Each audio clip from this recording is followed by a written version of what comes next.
സാധാരണ സേവിങ്സ് പ്ലാനുകൾക്കപ്പുറം നമ്മളൊരു life insurance പോളിസിയാണ് എടുക്കുന്നതെങ്കിൽ നമുക്ക് നമ്മളുടെ ലൈഫിന് എന്തെങ്കിലും പറ്റിക്കഴിഞ്ഞിട്ടുണ്ടെങ്കിൽ നമ്മുടെ ഫാമിലിക്ക് നല്ലൊരു സപ്പോർട്ടായിരിക്കും.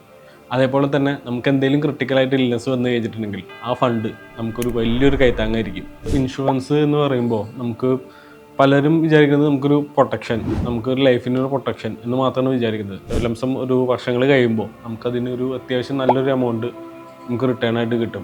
ഇപ്പോൾ എക്സാമ്പിൾ പറയുകയാണെങ്കിൽ നമുക്കൊരു 2500 രൂപ വെച്ചിട്ട് നമുക്ക് മാസം അടയ്ക്കാൻ പറ്റുകയാണെങ്കിൽ നമുക്കൊരു 10-20 വർഷം കഴിയുമ്പോൾ നമുക്ക് നല്ലൊരു എമൗണ്ട് അവിടെ കിട്ടും. ഫിക്സഡ് ഡെപ്പോസിറ്റ് പോലെയല്ല, പക്ഷേ മ്യൂച്വൽ ഫണ്ട് പോലെ എന്ന് വേണമെങ്കിൽ പറയാം. കാരണം നമ്മൾ ഇടുന്ന ഫണ്ട് 2500 ആണെങ്കിൽ 2500 രൂപ നമ്മൾ ഇടുന്നുണ്ടെങ്കിൽ ആ എമൗണ്ട് പോകുന്നത് ഇത്തരം കമ്പനികളിൽ ഇൻവെസ്റ്റ് ചെയ്യാൻ വേണ്ടിയിട്ടാണ്.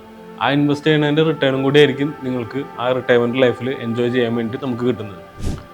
ഇൻഷുറൻസ് നമുക്കൊരു പ്രൊട്ടക്ഷൻ മാത്രമല്ല, നമ്മുടെ റിട്ടയർമെൻറ്റ് ലൈഫിലേക്കുള്ള വലിയൊരു സേവിങ്സും കൂടിയാണ്.